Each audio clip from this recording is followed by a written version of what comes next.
ǹjẹ́ a tún kú dédé àsìkò yìí níbi yòówù kẹ́tì láǹfààní látún ti máa darapọ̀ mọ́ mi lórí ìkànnì Arólé Baba 1010 TV2 níbi tá a ti ṣe bẹ́ẹ̀ múròyìn wá lálájà ò balẹ̀ bí nǹkan ṣe ń lọ káàkiri orígun mẹ́rẹ̀ẹ̀rin àgbáláyé ìbójútẹ́ fún ojú náà ní fún etí tẹ̀sí fi ń gbọ́ wa ìtí náà kò ní di láṣẹ lọ́wọ́ Olódùmarè àwa náà láṣẹ bẹ́ẹ̀ tá a nágbára náà gbòòrò tá a tẹ̀sẹ̀ kúkú wọ̀nà tó jìn látàrí àti lè múròyìn wá lálájà ò balẹ̀ bí nǹkan bá ṣe ń lọ káàkiri orígun mẹ́rẹ̀ẹ̀rin àgbáláyé yóò kọ́ mi ò wáyé padà wà yàn fún Olódùmarè òun náà lè ní jẹ́ kókó oníròyìn rẹ̀ ẹja tún sísọ lójú rẹ̀ fún tásìkò yìí ṣáájú ẹ̀kúnrẹ́rẹ́ rẹ̀ báyìí. ẹ wo ọjọ́ ọ̀la orílẹ̀-èdè Nàìjíríà ń wò ràkọ̀ràkọ̀ lábẹ́ ìṣèjọba APC o Baba Ahmed ló sọ èyí di mímọ̀. ó lẹ́tọ̀ọ́ rárá láti sọ̀rọ̀ nípa bí mo ṣe fẹ́ gbẹ́ òṣèlú PDP sílẹ̀ ó kó wa lọ fún Sàràkí lésì ọ̀rọ̀. ẹ gbọ́dọ̀ mú ìṣe àti ìwà inú ẹgbẹ́ òṣèlú SDP kẹ́ẹ̀sì gbé ìwà tẹ́ǹgbé bọ̀ nínú ẹgbẹ́ òṣèlú ní kẹgbẹ́ tí sẹ́gbẹ́ kan Adéwọlé Adébáyọ̀ ló ṣe bẹ́ẹ̀ gba àwọn ṣẹ̀ṣẹ̀dé sínú ẹgbẹ́ òṣèlú SDP nímọ̀ràn. ìjàmbá ọkọ̀ ojú pópó tó ṣe bẹ́ẹ̀ gbẹ̀mí ènìyàn 8 ní ìpínlẹ̀ Anambra nígbà táwọn 6 bíi tán fara pa àwọn ẹ̀ṣọ́ aláàbò ojú pópó ní eré àsápajúdé òun ló ṣe bẹ́ẹ̀ fa ìjàmbá náà. ìròyìn eléyìí ló ṣe bẹ́ẹ̀ bani lọ́kàn jẹ́ pẹ̀lú bí ìyá ọlọ́mọ 3 kan bó ṣe bẹ́ẹ̀ kú sí ọgbà ẹ̀wọ̀n ní ìpínlẹ̀ Adamawa lórí ẹ̀sùn pé ó jí ẹ̀rọ ìbánisọ̀rọ̀. àwọn Fúlàní darandaran tó ti sọsẹ́ bí ìṣe wọn o wọ́n dú àwọn olùgbé agbègbè Kárù 2 wọ́n dú wọn lọ́rùn pa lẹ́yìn tí wọ́n sọ dímọ̀ wípé wọn ò fi àyè sílẹ̀ fáwọn Fúlàní ọ̀hún láti dẹran nínú oko wọn. lábala tí Yorùbá Nation ayọ̀ mú ìkéde pàtàkì náà wá básìkò ròyìn rẹ̀ ọba tó ìpínlẹ̀ Kwara láfi máa ṣe ìdágbére fún ti àkókò yìí ọwọ́ ti bá àwọn 2 tán ṣe agbódegbà fáwọn báńdíìtì ní ìpínlẹ̀ ọ̀hún. ìròyìn náà rèé lẹ́kùnrẹ́rẹ́ báyìí. ẹ wo ọjọ́ ọ̀la orílẹ̀-èdè Nàìjíríà ń wò ràkọ̀ràkọ̀ lábẹ́ ìṣèjọba ẹgbẹ́ òṣèlú APC o Baba Ahmed ló sọ èyí di mímọ̀. ẹni tó jẹ́ olùdámọ̀ràn pàtàkì tẹ́lẹ̀ fún ààrẹ Bọ́lá Ahmed Tinubu lórí ètò òṣèlú eyín Baba Ahmed ó mà ti fi ohun náà tó ti fi léde síta nígbà tí wọ́n ń ṣe ìfọ̀rọ̀wánilẹ́nuwò pẹ̀lú rẹ̀ pẹ̀lú àwọn oníròyìn ibẹ̀ ló ti ṣe ní àlàyé wípé ṣe mọ́tàn yín ọjọ́ ọ̀la orílẹ̀-èdè Nàìjíríà tí à ń wò yìí tó bá sì wà lábẹ́ ìṣèjọba àwọn ẹgbẹ́ òṣèlú APC ó ní ọjọ́ ọ̀la rere kò sí fún orílẹ̀-èdè Nàìjíríà o torí wípé ẹgbẹ́ òṣèlú ọ̀hún ó ní wọ́n ti ṣe bẹ́ẹ̀ tẹ orílẹ̀-èdè Nàìjíríà rì sí inú ọ̀gbun ayérayé àwọn tásìlẹ̀ fún orílẹ̀-èdè Nàìjíríà yọ ó ní kí ẹgbẹ́ míì tí ó ní ìfẹ́ orílẹ̀-èdè Nàìjíríà kí wọ́n gorí àléfà kí wọ́n sì fa orílẹ̀-èdè Nàìjíríà yọ kúrò nínú ibi tí ẹgbẹ́ òṣèlú APC tó sì wọ́n dé yìí nígbà tí ń ṣe àlàyé ó ní lásìkò tó ń wà gẹ́gẹ́ bí olùdámọ̀ràn fún ààrẹ Bọ́lá Ahmed Tinubu lórí ètò òṣèlú ó ní níṣe ni ààrẹ kì í tẹ̀ fẹ́ rí òun ó ní àìmọye ìgbà níbi oṣù 15 ó ní òun àti ààrẹ wọn kò fífi ojú kanra wọn àbí à ń jókòó papọ̀ láti gba ìmọ̀ràn ó ní wọn kò nílò ìmọ̀ràn òun wọn kàn fi òun sórí ààyè náà pé kò sàmọ́ fi ẹnu lásán jẹ́ olùdámọ̀ràn lórí ètò òṣèlú ó ní bẹ́ẹ̀ àwọn ìgbésẹ̀ míì tí wọ́n máa ń gbé tó máa ń ṣe ìpalára fún àwọn orílẹ̀-èdè Nàìjíríà wọ́n ń fààyè sílẹ̀ fáwọn láti mú ìmọ̀ràn wá ó ní bí àwọn tó mú ìmọ̀ràn náà wá gan wọn kì í gba ìmọ̀ràn náà lọ́wọ́ àwọn ó ní tó sú òun rèé tó ń fi ṣe bẹ́ẹ̀ kọ ìwé fipò sílẹ̀ gẹ́gẹ́ bí olùdámọ̀ràn fún ààrẹ Bọ́lá Ahmed Tinubu lórí ètò òṣèlú ó wà ní pẹ̀lú ìkàṣẹ ń lọ yìí ní tó ń sì ti rí ní Àbújá ó ní ó dájú gbangba pé ọjọ́ ọ̀la orílẹ̀-èdè Nàìjíríà ó ti ń wọ̀pọ̀ tí wọn ò bá tètè jára wọn gbà kúrò lọ́wọ́ ẹgbẹ́ òṣèlú APC nígbà tí ń ṣe àlàyé ó ní táwọn ọmọ orílẹ̀-èdè Nàìjíríà tó bá fẹ́ ṣe bẹ́ẹ̀ gbára wọn sílẹ̀ ó ní ká má ṣe bẹ́ẹ̀ fi ìgbàgbọ́ wọn sínú ẹnikẹ́ni wọn ló lè bá wọn ṣe orílẹ̀-èdè Nàìjíríà bẹ́ẹ̀ wọ́n sì gbàgbé ìjà ẹlẹ́sìnmẹ̀sìn pé bóyá lágbájá mùsùlùmí ni tàmẹ̀dò ọmọlẹ́yìn Kristi làkàṣègbè oníṣẹ́ǹbáyé ni onítẹ̀ bá ti yọ ilé kúrò nínú àdìsọ́kàn yín ẹ̀ẹ́rì àwọn ènìyàn gidi tí wọn yóò tukọ̀ orílẹ̀-èdè Nàìjíríà bẹ́ẹ̀ náà ló tún ní ẹja yọwọ́ ẹlẹ́yàmẹ̀yà ẹlẹ́yàmẹ̀yà àbí ẹlẹ́sìnjẹ̀sìn ká yọwọ́ rẹ̀ kúrò nínú ọ̀rọ̀ tí ó wà ńlẹ̀ yìí kẹ́sì jágbàgbé pé bóyá àríwá ibìkan òní yóò tukọ̀ orílẹ̀-èdè Nàìjíríà fọ́dún mẹ́jọ àbí gúúsù ibìkan ni yóò tukọ̀ orílẹ̀-èdè Nàìjíríà fọ́dún mẹ́jọ míì oníta bá ti ṣe gbogbo eléyìí orílẹ̀-èdè Nàìjíríà yóò jàjàbọ́ kúrò ní ọwọ́ ẹgbẹ́ òṣèlú amúnisìn èyí tó pè ní APC náà. Ó lẹ́tọ̀ọ́ rárá láti sọ̀rọ̀ nípa bí mo ṣe fẹ́gbẹ́ òṣèlú PDP sílẹ̀ ó kó wa ló fún Sàràkí lésì ọ̀rọ̀ bẹ́ẹ̀. Gẹ́gẹ́ bí ìròyìn náà bí ó ṣe ti ń jà káàkiri orílẹ̀-èdè Nàìjíríà àti àgbáláyé nípa bí àwọn ẹgbẹ́ òṣèlú kọ̀ọ̀kan pàtàkì jùlọ ẹgbẹ́ òṣèlú PDP ti ìpínlẹ̀ Delta láti ọ̀dọ̀ ẹni tó jẹ́ gómìnà ìpínlẹ̀ ọ̀hún Sheriff Oborevwori àti gómìnà tẹ́lẹ̀ ní ìpínlẹ̀ ọ̀hún Ifeanyi Okowa pẹ̀lú àwọn tó kù tí wọ́n fẹ́ ẹgbẹ́ òṣèlú PDP sílẹ̀ darapọ̀ mẹ́gbẹ́ òṣèlú APC oríṣiríṣi ọ̀rọ̀ òun ló ti ṣe bẹ́ẹ̀ tó ti ń jáde láti ìgbà yìí wá ní ẹni tó jẹ́ Senate President tẹ́lẹ̀ ìyún Bukola Saraki ló náà ti fèsì padà sí Okowa lórí bí ó ṣe fi ẹgbẹ́ òṣèlú PDP sílẹ̀ ó ní ó jẹ́ nǹkan ìyàlẹ́nu púpọ̀ fún àwọn pé ẹgbẹ́ òṣèlú PDP tó ní ìtẹ̀síwájú àti ọjọ́ ọ̀la rere fún orílẹ̀-èdè Nàìjíríà ó ní Okowa ló wá ṣe bẹ́ẹ̀ tó fi kalẹ̀ tó sì lọ́ọ́ rí darapọ̀ mẹ́gbẹ́ òṣèlú tó ti ń jó àjórẹ̀yìn tó sì ti ń di àkúrẹ̀tẹ̀ ó ní ẹni tí ó bá ní àdìsọ́kàn gidi fún orílẹ̀-èdè Nàìjíríà kò ní fẹ́ gbé òṣèlú PDP sílẹ̀ darapọ̀ mọ́ ẹgbẹ́ òṣèlú APC ọ̀rọ̀ tó sọ yìí ó ní Okowa ló ti wá fèsì padà fún lórí móhùnmáwòrán Arise TV lẹ́nìí níbi tó ti ń ṣe ní àlàyé ọ̀rọ̀ wípé Àtíkù níbi tó ti ń ṣe ní àlàyé ọ̀rọ̀ wípé Bukola Saraki kò ná ẹ̀tọ́ bẹ́ẹ̀ ni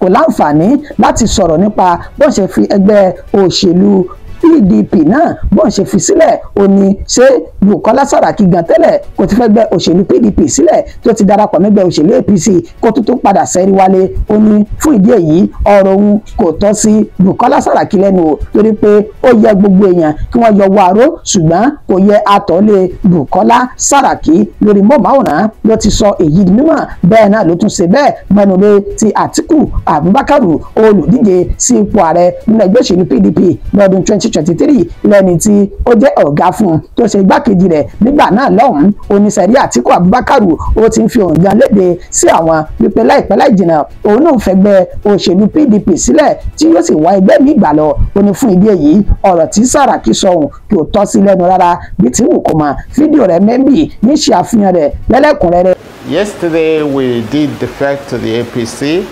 I did not watch Senator Bukola speak, but I heard about what he said. Ordinarily, I believe that we're a political family in Delta State, and once we take decisions together,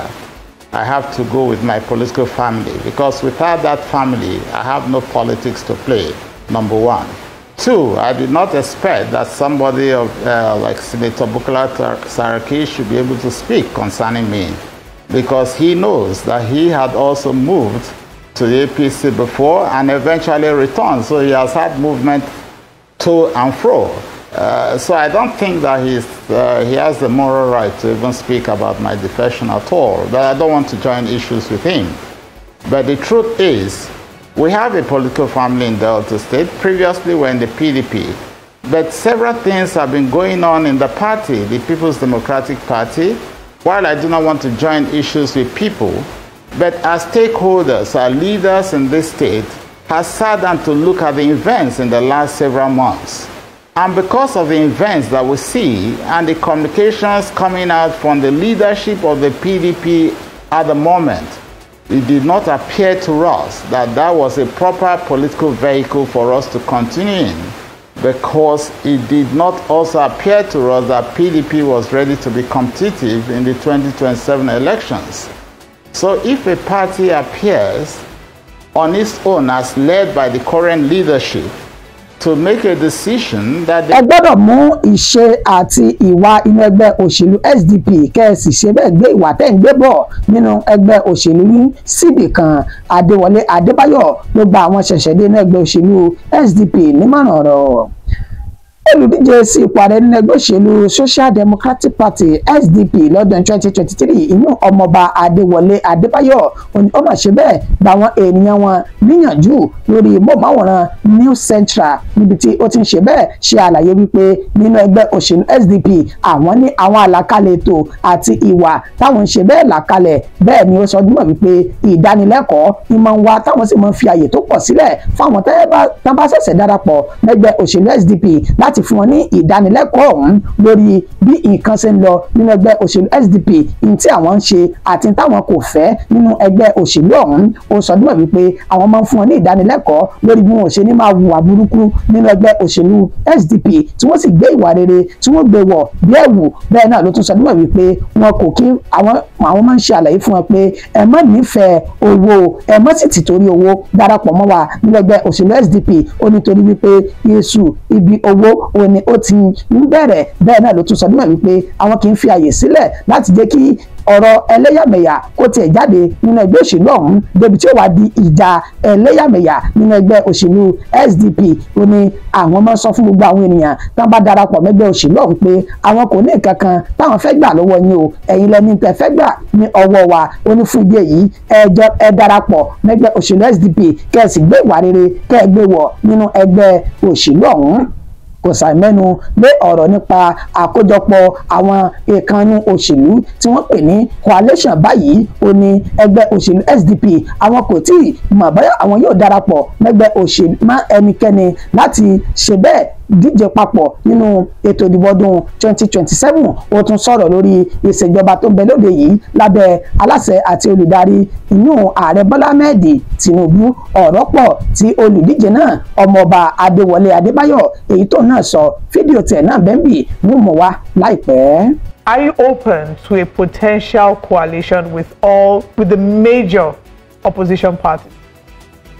We're open to a coalition that guarantees that they will implement Chapter 2 of the Constitution, they will implement the manifesto of the SDP, they will be on the side of the people. Because we are not interested in election day victory only. Election day victory is meant for politicians only, and maybe their spouses, and their donors and sponsors and campaign staff. The real victory with electioneering is when you deliver for the people. And that delivery for the people is what we haven't seen. We have seen election victory. We have seen 2015 APC opposition defeating. Ìjàmbá ọkọ̀ ojú pópó tó ṣe bẹ́ẹ̀ gbẹ̀mí ènìyàn 8 ní ìpínlẹ̀ Anambra. Àwọn ẹ̀ṣọ́ aláàbò ojú pópó ní eré àsápajúdé òun ló ṣe bẹ́ẹ̀ sí okùnfà ìjàmbá ọ̀hún.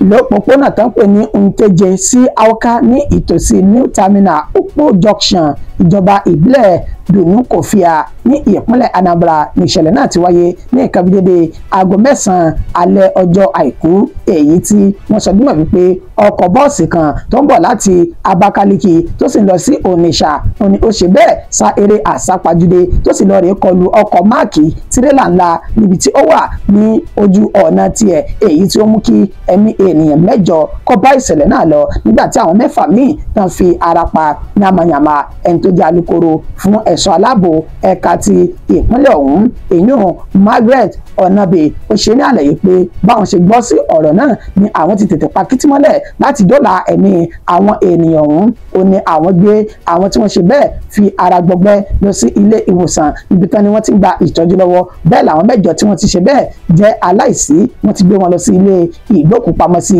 ó wá rọ àwọn tí wọ́n ṣe bẹ́ẹ̀ wa ọkọ̀ ní ojú òpópónà pé ẹ ṣọ́ra fún eré àsápajúdé kẹ́ẹ̀sì bẹ̀rù ẹ̀mí ara yín àti tàwọn ènìyàn tẹ́ kó sínú ọkọ̀ kẹ́yẹ sáré àsápajúdé ní ojú òpópónà ní pàtàkì jùlọ bí ilẹ̀ bá tún ti ṣe bẹ́ẹ̀ tó ti ṣú báyìí ìmọ̀ràn tó fáwọn awakọ̀ ní ojú òpópónà òun náà lélẹ́yìí bẹ́ẹ̀ náà ló sì ránṣẹ́ ìbánikẹ́dùn sẹ́bí ará ojúlùmọ̀ àwọn tí wọ́n ti ṣe bẹ́ẹ̀ papòdà ó tún ṣe bẹ́ẹ̀ ṣe àdúrà fáwọn tí wọ́n wà ní ilé ìwòsàn pé kí Elédùmarè kó tètè fún wọn ní àlàáfíà tó péye.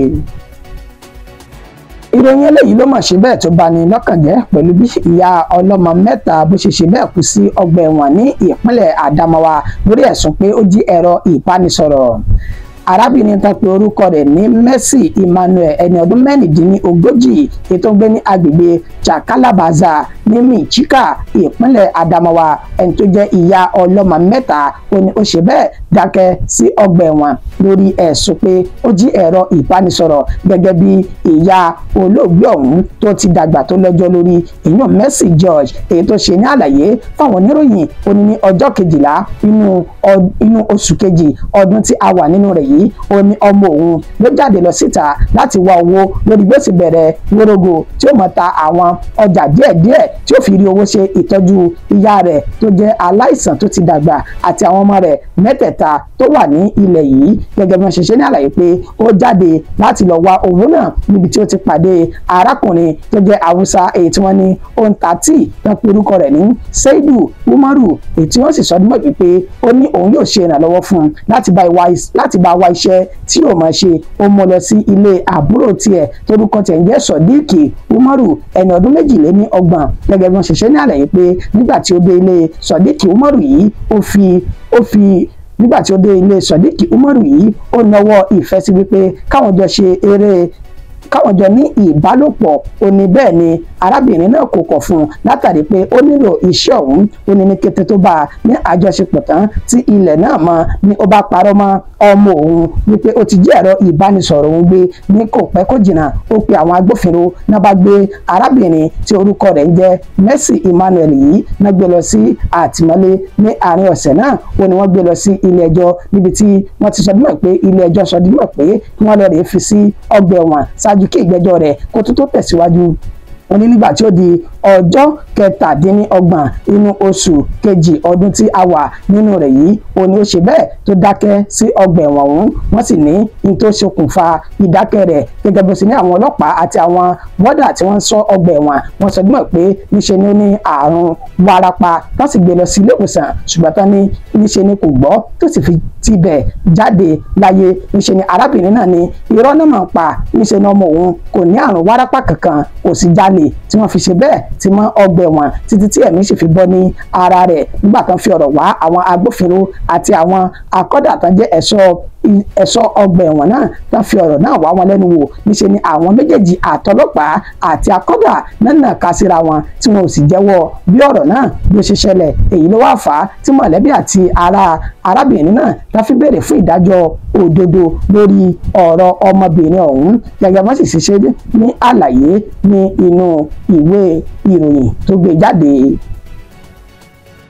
Àwọn Fúlàní darandaran tún ti ṣe bẹ́ẹ̀ sọsẹ́ bí ìṣe wọn o wọ́n dú àwọn olùgbé agbègbè Karu méjì ọ̀tọ̀ọ̀tọ̀ wọ́n dú wọn lọ́rùn látàrí pé wọ́n kọ̀ fún wọn láti daran ní inú oko wọn. Agbègbè tó pè ní Ogunwandoka ní Uyanya Karu ìpínlẹ̀ Nasarawa tó wà nítòsí olú ilẹ̀ yìí tí ń ṣe Àbújá ó ní ìṣẹ̀lẹ̀ náà ti ṣẹlẹ̀ gẹ́gẹ́ bí àlàyé tí wọ́n sọ wọ́n ní nǹkan bíi aago 2 ọ̀sán ní àná òde yìí ó ní ìṣẹ̀lẹ̀ náà ó ní ó ṣẹlẹ̀ pẹ̀lú bẹ́ẹ̀ ṣe ní àwọn Fúlàní darandaran náà dìídì tán sì Muhammad hamara ogun tán wọnú létí arákùnrin méjì ọ̀tọ̀ọ̀tọ̀ ètò orúkọ wọn ní Arigu David àti Michael gẹ́gẹ́ bí wọ́n ṣe ṣe ní àlàyé wọ́n ní Arigu David yìí àti Michael náà ti kọ́kọ́ kọ̀ fún àwọn Fúlàní darandaran ọ̀hún níbi ọ̀sẹ̀ tá a lò sẹ́yìn èyí tí wọ́n ti sọ nímọ̀ pé wọn kò fi àyè sílẹ̀ fáwọn Fúlàní ọ̀hún láti da màálùú nínú oko tí wọ́n ń dá ní ìpínlẹ̀ ọ̀hún wọn ní ọ̀rọ̀ náà ó di ariwo táwọn Fúlàní náà tó sì fi ìtìjú kúrò nínú oko ọ̀hún sí ìyàlẹ́nu lọ́jọ́ àìkú Sunday tá a lò sẹ́yìn ó ní wọ́n sọ nímọ̀ wípé wọ́n ya wọ inú ilé àwọn ènìyàn méjèèjì yìí tí wọ́n sì bẹ̀rẹ̀ sí ní dú wọn lọ́rùn títí tí ẹ̀mí fi bọ́ ní ara wọn àlàyé tí wọ́n ṣe náà rèé gẹ́gẹ́ wọ́n ṣe wá sọ nígbà pé lẹ́yìn tí ìròyìn náà dé ti ìgbọ́ àwọn agbófinró wọ́n yọjú síbi tí ìṣẹ̀lẹ̀ ń ti ṣẹlẹ̀ ṣùgbọ́n àwọn Fúlàní náà wọ́n ti na pápá bora láti ti bá ẹsẹ̀ wọn sọ̀rọ̀ wọ́n gbé wọn lọ sí ilé ìgbókùpamọ́sí ti Federal Medical Center tó wà ní Kẹ́fì ṣùgbọ́n ilé ìgbókùpamọ́sí náà ó dá wọn òkú méjèèjì padà látàrí pé ó ní kò sí àyè fún wọn láti dúró ní ilé ìgbókùpamọ́sí ọ̀hún kó tó di báwọn agbófinró wọ́n gbé àwọn méjèèjì lọ sí station wọn níbi tí wọ́n ní òkú méjèèjì ó wà lásìkò tí a fi ń kó ìròyìn jọ bẹ́ẹ̀ náà ni àwọn ti bẹ̀rẹ̀ ìwádìí lórí àwọn Fúlàní tán wu ìwà náà lọ́gbẹ́ ni ènìyàn méjèèjì légbodò pẹ̀lú bá ṣe dú wọn lọ́rùn pa. ní ìpínlẹ̀ Kwara ọwọ́ ti bà àwọn méjì tán ṣẹ̀ṣẹ̀ tí wọ́n ń ṣe bẹ́ẹ̀ ṣe agbódegbà fáwọn báńdíìtì ní ìpínlẹ̀ ọ̀hún gẹ́gẹ́ bí wọ́n ṣe sọ bímọ wípé ní agbègbè tó pè ní Chinkanda ìtòsí Yashikira ní ìpínlẹ̀ Kwara lọ́wọ́ ti bà Abdullahi Yakubu ẹni ọdún 27 àti Jamilu Amisu ẹni ọdún 25 èyí tí wọ́n ní àwọn méjì náà wá láti agbègbè tó pè ní Kaima ní ọjọ́ 26 oṣù kẹrin ọdún tá a wà yìí ó ní ọwọ́ bá àwọn ènìyàn náà lẹ́yìn tí wọ́n sá lọ gẹ́gẹ́ bí wọ́n ṣe ṣe ní àlàyé pé nígbà tán dé àtìmọ́lé àwọn agbófinró lẹ́yìn tí ikọ̀ fìjìláńtì àtàwọn ọlọ́pàá wọ́n ṣiṣẹ́ papọ̀ tọ́wọ́ fi bá àwọn ènìyàn náà níṣe ni wọ́n jẹ́wọ́ wípé lóòótọ́ àti lódodo àwọn làwọn ń ṣe agbódegbà fáwọn Fúlàní àti àwọn báńdíìtì tí wọ́n ń ṣe bẹ́ẹ̀ ṣekú pa àwọn ènìyàn ní gbogbo kọ̀rọ̀kọ́ndù ìpínlẹ̀ Kwara wọ́n sì ní táwọn bá ti ṣe bẹ́ẹ̀ fi ìròyìn lẹ̀ lórí ọ̀nà tí wọ́n gbà tí wọ́n fi ṣiṣẹ́ wọn ní àṣeyọrí níṣẹ́ náà máa ń fún àwọn ní owó tó jẹ́ $20,000 náírà 20,000 naira gẹ́gẹ́ bí owó kúṣẹ́ ọmọ ọ̀dọ̀ rere wáyò àwọn méjèèjì báyìí náà ti wà ní gbàgà àtìmọ́lé àwọn ọlọ́pàá ìpínlẹ̀ Kwara tó sì ní lẹ́yìn tí ìwádìí àwọn bá fojú hàn tán kò sọ méjì ilé ẹjọ́ ni ó gbà wọ́n lóǹtẹ̀. ṣé mo ní ìkéde pàtàkì wà fún wa ní abala ti ìròyìn Yorùbá Nation kò sọ méjì tá a fẹ́ mú wá fúnra wa náà ju ìrántí nípa mega rally èyí tí ń bọ̀ lọ́nà yìí gẹ́gẹ́ bí olóyè ọmọ Adéyẹmọ Sunday Ìgbòho tó jẹ́ akọni aṣíwájú fún ilẹ̀ Káàárọ̀ Oòjíire tó sì ń pèpè fún ìdásílẹ̀ ilẹ̀ Káàárọ̀ Oòjíire náà àti bàbá ọ̀jọ̀gbọ́n Bánjí Akíntóyè wọ́n sì ti ń sọ fún gbogbo ọmọ Káàárọ̀ Oòjíire pé ká ṣera wa lóṣùṣù ọwọ̀ ká sì ní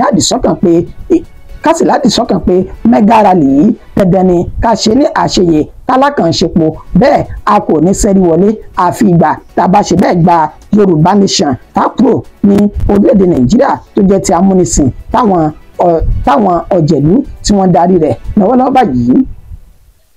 Kíndùn kópọ̀ ṣókí òun náà ni ọbẹ̀ oge ìròyìn ní kò jù báyìí lọ fún ti àsìkò yìí oníyàn ẹ̀ṣẹ̀ ọlọ́kẹ̀ ẹ̀ṣẹ̀ ẹlọ́bẹ̀ ẹ̀ṣẹ̀ ìtẹ̀bàmìjẹ́ kó àìbínú títí di ìgbà tí ń tún padà máa fún wa ní ìròyìn ní ó kọ́ mi ò ní yí padà àyànfẹ́ Elédùmarè náà ni ó dàbọ̀.